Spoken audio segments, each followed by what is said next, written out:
Hi everyone, welcome to the first ever Analytics Academy Hangout. I'm Justin Cutroni, the Digital Analytics Evangelist here at Google, and we're excited that you could join us. Today we're going to be talking about material from our first course, Digital Analytics Fundamentals. I want to let you all know that this is just our first course on the Analytics Academy platform, and we're working on a lot more content for all of you, so stay tuned. I also wanted to let you know that we've had a great response to the course. We have over 100,000 students in 170 different countries around the world.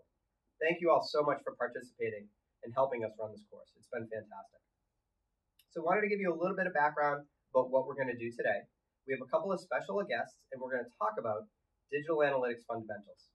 First, we're going to go over some high-level topics, and then we're going to answer some of the questions that you guys have posted in our forum and our Google Plus community. So let's get started. I'm really excited to be joined by Paul Muret. Paul's the Vice President of Engineering for Google Analytics. Paul joined Google about 10 years ago and was one of the founders of a software company called Urchin. Urchin was the predecessor to Google Analytics. So we all really have Paul to thank for Google Analytics. So Paul, welcome to the Hangout. Thank you for having me. It's great to be here. I'm really excited to be at this first inaugural event. So thank you. Thanks, Paul. So you've seen a lot of change. You've been in this industry for a long time. You've helped build, arguably the most used product in digital measurement. I thought we could start off by talking about some of the most significant changes you've seen working in this industry. Yeah, wow, things have really changed. When we first launched analytics in 2005, everything was just really simple. The websites were simple, and really they were kind of run by marketing teams in their own kind of off in the corner. It wasn't really central necessarily to marketing organization success. And that's all changed. And these changes have really been led by the consumer. Consumers have completely adopted technology in a way that has been incredible over the last couple of years. Especially with the rise of mobile, smartphones, and tablets, and the power of these communication networks. It has been incredible to see these last few years just this change in consumer behavior to the point where consumers are really constantly connected now. They're always on, and their expectations of technology have gone up and up. They have so much information at their fingertips that they just expect to be able to find what they want instantly anywhere they are. And this has completely now changed what's happened in the marketing world. It used to be that customers would walk into your brick and mortar stores, and that's kind of where they would do their research and make their purchase decisions. Mm-hmm. That's not how it works today.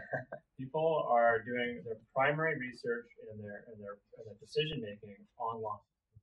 And that means that this thing that was over in the corner is now central to the success of marketing organizations. This poses some challenges, in this online world. It can be like operating a store with the lights out. We talked about this at the conference. And we know our customers are in there, but we don't necessarily can't really see them or know where they are. This can make it very hard to have an intuitive understanding of our business. So that's why I'm really excited about analytics and digital analytics and bringing this technology to everyone in the world. Because we just think that it's very powerful to be able to reconstruct that picture of our users and help marketers understand what their intent is, how to best engage with customers so we can be successful.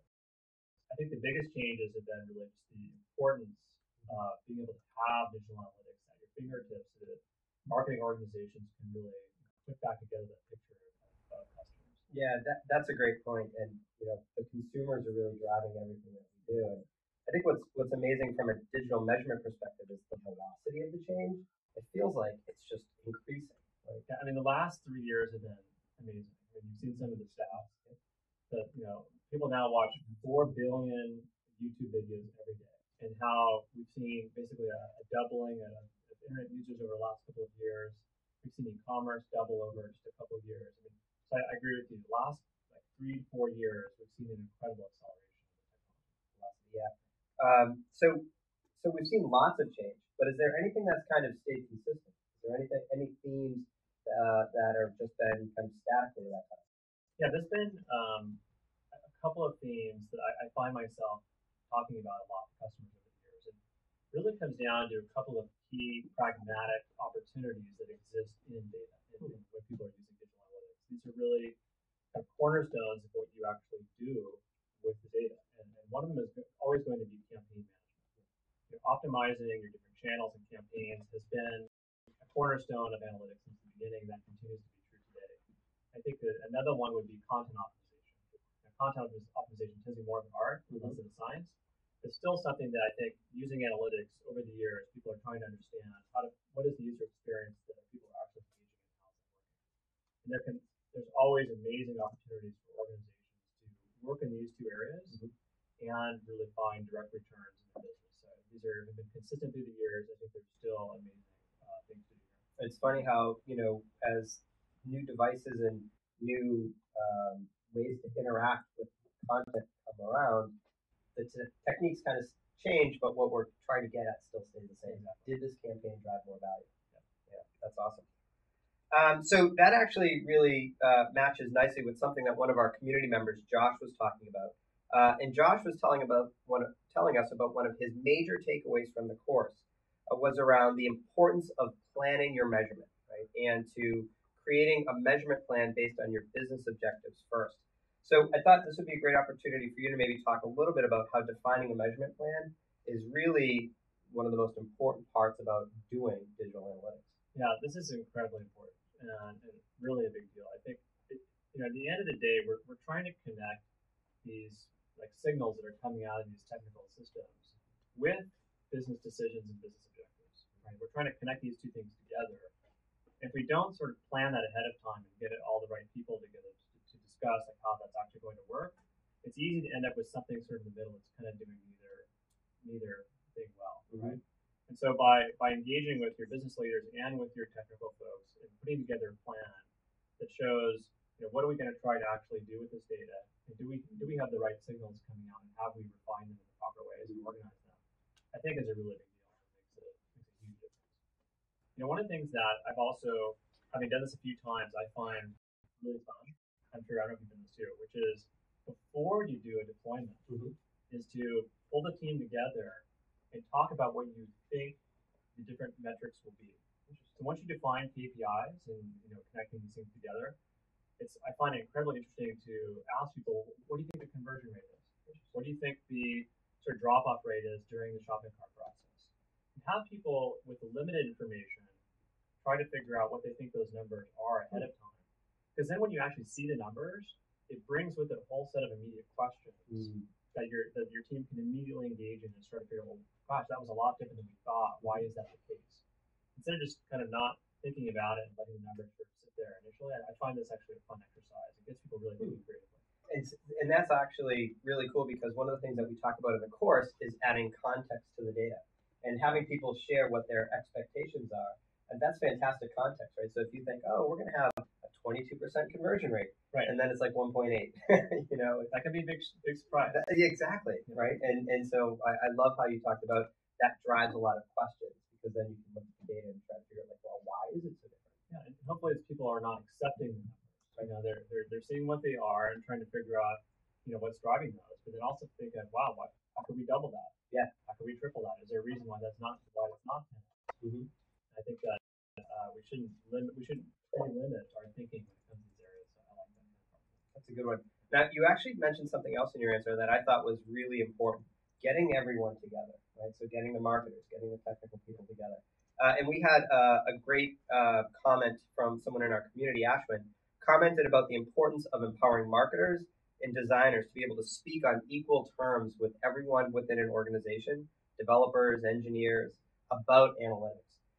So I wanted to ask you, how do you think organizations, whether they're big organizations that are global or small businesses, can tackle the communication problem that we have right now in analytics? Great question. I think, just to recap it, the key thing that's happened is because this has become so central to kind of the success of the organization, it's much more important for a broader team of people to really be entrenched in being able to use digital analytics to help their business be successful. And so with that, as this has become more central, you don't want this information just locked up with a couple of analysts in the team. And certainly there'll be parts of analytics that maybe require that kind of background, but most of the metrics, most of the techniques we have are very accessible.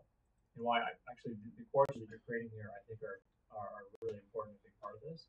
And we want to be able to bring these best practices, these techniques to your entire organization. I think that's incredibly powerful. And hopefully what we're doing is kind of raising the bar for everyone and creating a common language for people. I always find that my own teams, sometimes when we have complicated issues we're trying to solve, the first step usually is to get people together and kind of normalize the language, get them to start having the same basis of information and ideas, and think that. But that's one of the key things that this course can do is for a broader organization, help them kind of raise the bar and set some standard language and terminology and techniques for the entire organization. So I'm really excited about that. Yeah, no, I think that's a great observation. Is that we all need to use data, right? And we at least need to speak the same language. Obviously, the IT team, they're going to do the implementation and they'll speak the code language. The marketer will speak the campaign language. But ultimately, we all have to work together for this to make an impact. It doesn't matter small business or global corporation. So, Paul, your insights have been awesome. We really appreciate you taking the time to join us today, and thank you so much. Yeah, thank you, and thanks to everyone who's joined the course. We're incredibly excited to have this community we're building, and we'll see where it goes from here. So thank you very much. Thanks, Paul. We're going to move on to the second part of our hangout, and excited to have Andy Granowitz here with us. So just to remind everyone, what we've done is we've gone through our Analytics Academy forum, and we've looked at some of the subjects that you're having some questions about, and we've consolidated them down into some questions here. So we're going to focus on some of those. Great. Our first question comes from Michaela via the course forum, and Michaela is asking about goals. So Michaela asked, I have 4 business goals, and not all of them are directly related to the website. Should I still keep the goals within my Google Analytics account, or should I not keep them in the Google Analytics account, or should I keep them there because they're key business goals of the company anyway? Yeah, so that's a great question, and obviously when we talk analytics, we talk about first of all planning your measurement strategy, and that really comes down to defining what the objectives of the business are. Now, even if those primary business objectives don't happen on the website, right? If they happen off of the website, or if they happen in the store or whatever, there's usually other activities on the website that are very good proxies for measuring those activities, and those are really what we want people to track as goals. Those are really great things for you to configure and to set up as goals. And I don't know if you have any examples of that. Yeah, you actually gave a great one in Unit 2, which is say you own a store offline. So you're not actually making any sales online, your sales come in your offline store. You might want to collect data on things like store locators. So are people finding directions to your store? Maybe looking up the phone number to get to the store. Maybe signing up for an email newsletter that you might send out periodically, or a coupon code. So all of those online behaviors are actually really good proxies for some of those offline conversions. And you could even go one step beyond that and make sure that you're optimizing for those online actions so that people are able to find the directions to your store. They are able to find the hours and phone and call you on the phone and print out the coupon code and all of that sort of thing. Absolutely. Yeah, that's great. Proxies. Think about activities and behaviors of your users, how they relate, and those are good things for goals. Okay, so we have another question from Dan, and Dan posted this to the course forum, and it's about benchmarking. Do benchmarks really make a difference? If the goal is too high, can I become dispirited? If it's too low, might I quit when I could have achieved more? That's an awesome question. We want to make sure everyone's happy with their benchmarks. And benchmarks are really important, right? We talk about this in the course. It's critical to provide context to your data. And really, there's no better context than what is your expectation, right? So almost every business out there sets goals for itself, no pun intended, but how much revenue do I want to generate this quarter? How many conversions do I need? How many leads am I trying to get from the website? So having those internal benchmarks, those targets, are really important. And a great way to set them is to really look historically. What did I do last year? And that's a great way to say, all right, well, the economy is about the same potentially. My industry is maybe ramping up a little, to try to get some context of, should I make it a little bit higher than last year?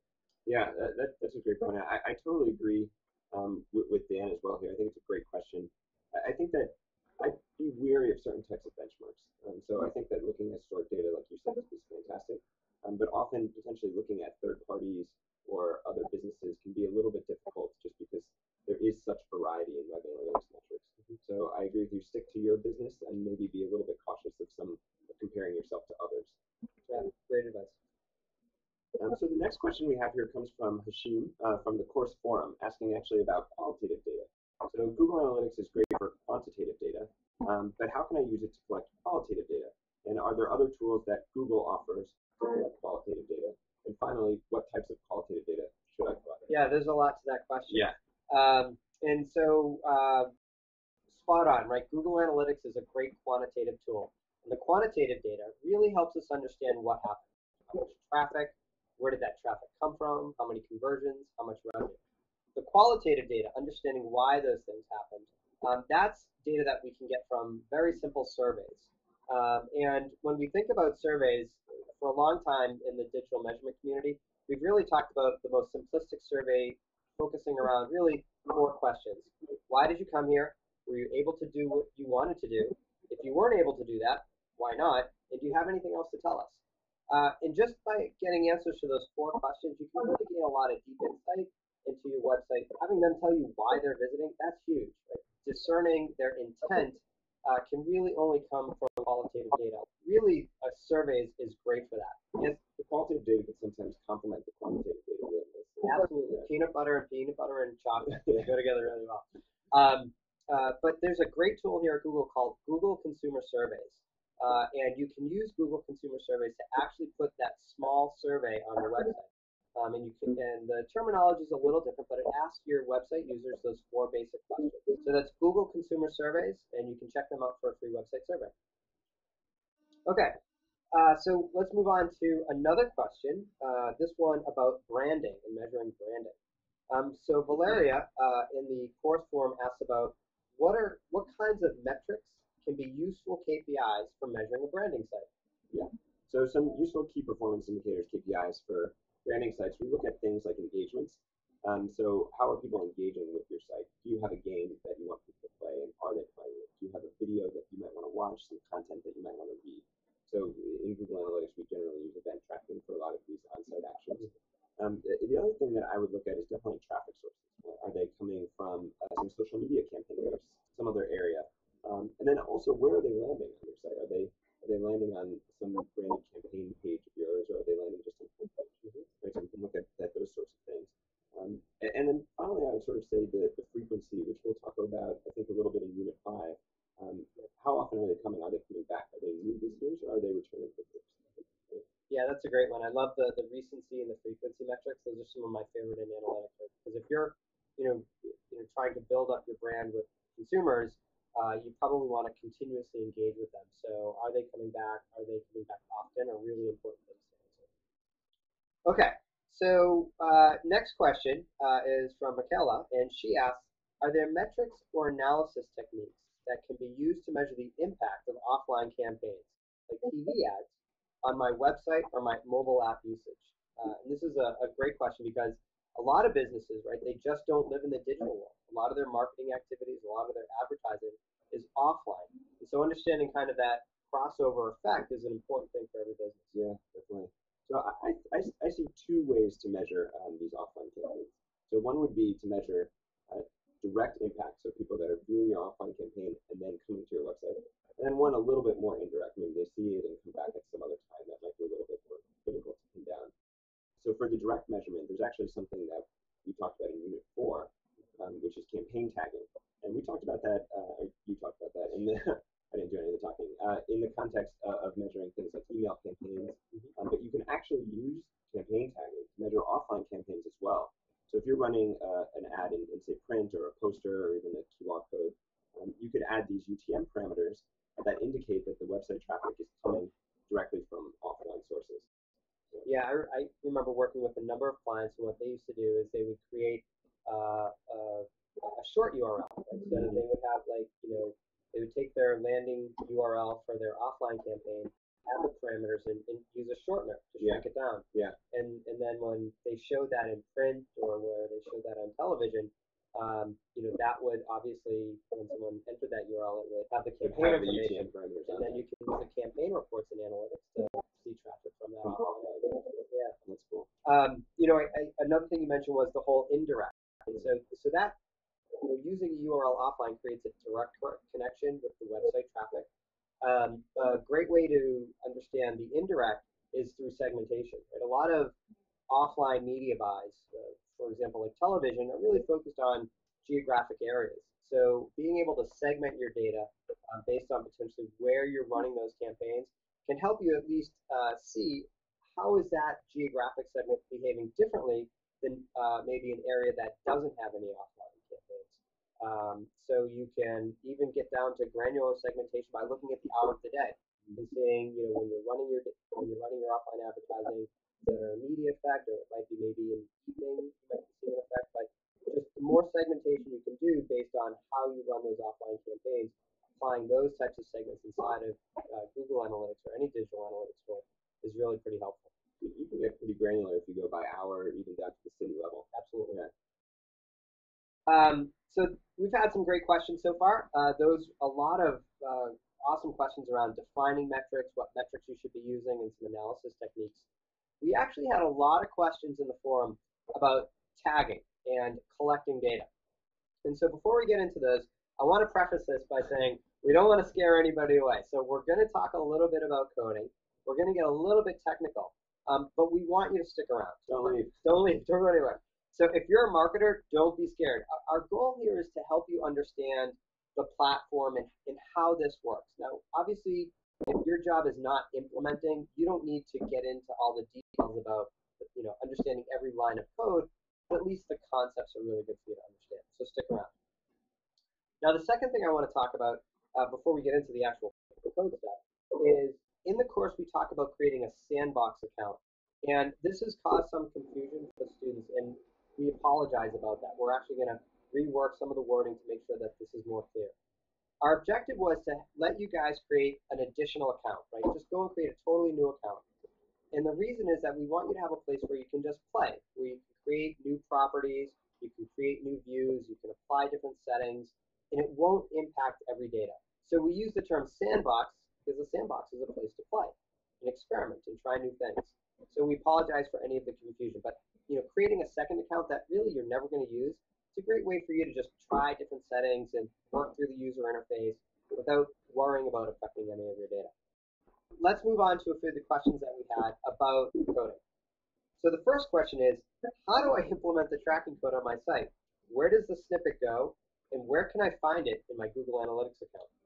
And I think, Andy, you got an answer for us? I'm actually going to show you exactly where to find it. If you take a look at the admin section, so if you, on the top right, you click into the admin section, then you'll see the tracking info right under property. So from there, you can click tracking code. And then there it is, right there. So you can just copy and paste this. This is customized for you. It will have your UA number, which you can see right there. And you put this then right before the closing head tag in your HTML, and you put it on every single page. So that's where you find the tracking code, and that's how you install it. So Andy said something really interesting here. So you said put it before the closing head tag, and this is a question that has come up and has been a topic of discussion within the forum and the community. And a lot of people are asking, well, why wouldn't I put it at the bottom of the page? Now, the Google Analytics JavaScript is formatted a very specific way. It's called asynchronous JavaScript.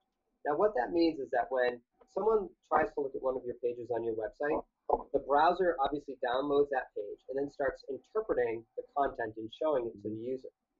And it kind of goes through and it processes all of the content of the page. And when it gets the Google Analytics code, because it's asynchronous, what it does is it starts processing it, and then it keeps moving on. It keeps rendering the content that's in the page. So it doesn't Google stop. Analytics is working in the background. Totally. Yep. Yeah. That's a great way to put it. It's working in the background, but the page isn't hung up or the page doesn't pause or anything like that. So that's the beauty of asynchronous, is that other things can happen while Google Analytics is running in the background. That's great. Now, you also mentioned something that was a common question was, why do I have to put this on every page? Why can't I just put it on my landing pages? Yeah, so simply put, if you don't put the tracking code on every one of your pages, then you will lose insights into the complete activity of the users on your site. Right? So the Google Analytics will only collect data on pages that you actually have the tracking code. So we want a complete picture of the user and everything that they're doing on the website. So we highly recommend putting the tracking code on every single one of your pages. And it actually unlocks a lot of very interesting analyses that you can do. So a little teaser that Justin will talk about in Unit 5 is a report called the behavior flow. And that actually shows page by page all of the different things that your users do on your site and the flow that they take between the pages. So if you don't have the tracking code on all the pages, you'll miss out on those potentially interesting insights. Yeah, I love what you said. We want to understand the behavior of the user, and if you don't have the code on every page, you're going to miss parts of the behavior. Miss out. Huge. Okay. Great. So another question around the tracking code and putting it on your site has to do with something we call roll-up reporting. Could the presenters describe the advantages and disadvantages of having separate tracking code for each site versus one code for all sites, especially when each site is a subdomain of the main site? So, really good question. And a subdomain. Yeah, so let's start there. Let's explain what a subdomain is. So let's say you have a website, www.googlestore.com. Googlestore.com is what's called the primary domain. Now, everything that comes before the Google Store part would be considered a subdomain. So let's say it was food.googlestore.com or hats.googlestore.com.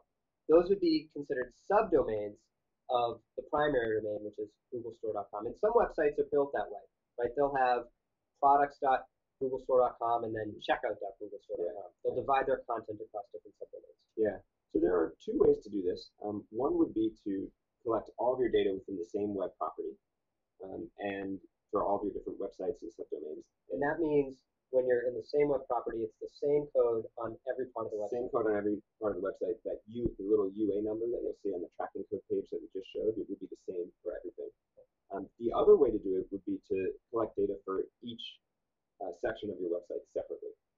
So our general rule of thumb for when to use one versus the other is if your users are going to be going back and forth between different parts of the website or even different websites a lot, so going back and forth, then we suggest measuring everything within the same web property, the same code on all the pages. If they're distinct experiences, then we would recommend using two different codes. So two different web properties for that. So one example of this is, say I have a website specifically for the US and for the UK, right, or maybe different languages or something like that. So we wouldn't expect users to navigate between the US and the UK sites, so therefore we might want to use separate web properties. Whereas if we have a checkout page that's hosted on, say, a different subdomain, checkout.googlestore.com, and so we expect users to bounce back and forth, then we would use the same web property. Yeah, that's great. Bringing it back to the users and thinking about their experience on the website. And again, we want to kind of have a complete view of the behavior so that we can understand it better. Yeah. And understand where it's working and where it's not working. Yeah, and we can actually show another best practice for if you do collect all of your data for subdomains and everything within the same web property, then what we would recommend doing is creating separate views for each one of these subdomains. So I'm actually going to show you how to do that right now. So here we are again in the admin section. So I would click here to create a new view. I'm not actually going to go through that flow, but you'd go through that flow. And then what you would do is add a filter to only include traffic from one of the subdomains. So you have one for each subdomain and then one for sort of everything. So we'll create a new filter, and it's going to be an include filter for the host name. And the host name is the subdomain and the primary domain sort of all together. So it might be games.googlestore.com, and we'll call this games only. And we would save this, and then this would be a view just for the games.googlestore.com subdomain. And then we'd have one for any other subdomains and then one for everything. That's a great way to kind of keep all the data together, but then also be able to segment it out if you have users that only need to see one section of the data. Exactly. That's a great technique. All right. So along the lines of measuring user behavior, we had a great question about AdWords conversion tracking. And someone asked, what if I use Google AdWords conversion tracking? Should I also use goals in Google Analytics? Why do I need to use both? That's a great question. So AdWords conversion tracking will only collect data on conversions.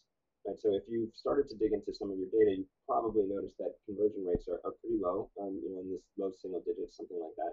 So you'll be losing out on a lot of potentially very interesting user behavior if you only use AdWords conversion tracking. With Google Analytics, you collect all of the data, not just conversions. So you get a lot more rich insights into how your users are behaving. There's a few other benefits as well to using Google Analytics.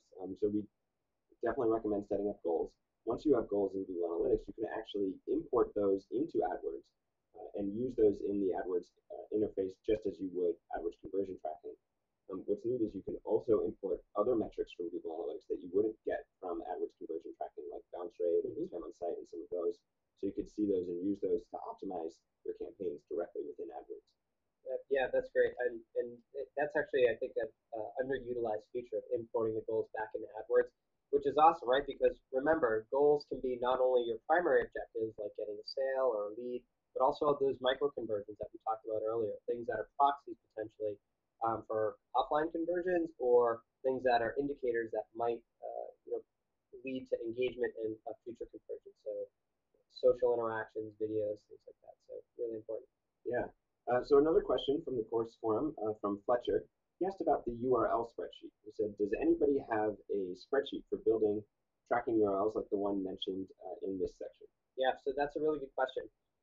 Want to mention campaign tracking. This is actually one of the most important things that you can do when you implement Google Analytics, is to make sure you are using the campaign tagging and tracking all of your marketing campaigns. Again, we've talked about this a couple of times. We actually mentioned it when we did the offline question, but adding those UTM parameters to your URLs that you use in marketing. So whether it's email marketing or display, those parameters, those are the things that help Google Analytics identify all of your different marketing activities. Now, there are some tools out there that have integrations with Google Analytics. There's a lot of email platforms that will automatically have those UTM parameters for you. And that's fantastic. It's a huge benefit because it means you don't have to do this process. But if there's anything that you're putting out there, you want to make sure that the URLs in your marketing content have these UTM parameters. And what we recommend is using a spreadsheet to basically bulk create them. Yeah, and to stay organized. Absolutely, right? You're probably just not marketing by email or social. You've got display. And so all of those things, it's important to be consistent and organized with your parameters that you create. Now, obviously, this doesn't apply to AdWords because we have a special connection there that you can implement the integration between analytics and AdWords. But we will post a link in the forum and in the community to a spreadsheet that you can use to organize and to bulk create some of these tagged URLs. Okay. So we've had quite a run here. What an exciting morning. Technical difficulties and all. It's been an eventful first run for us. So I want to wrap up and make a few announcements.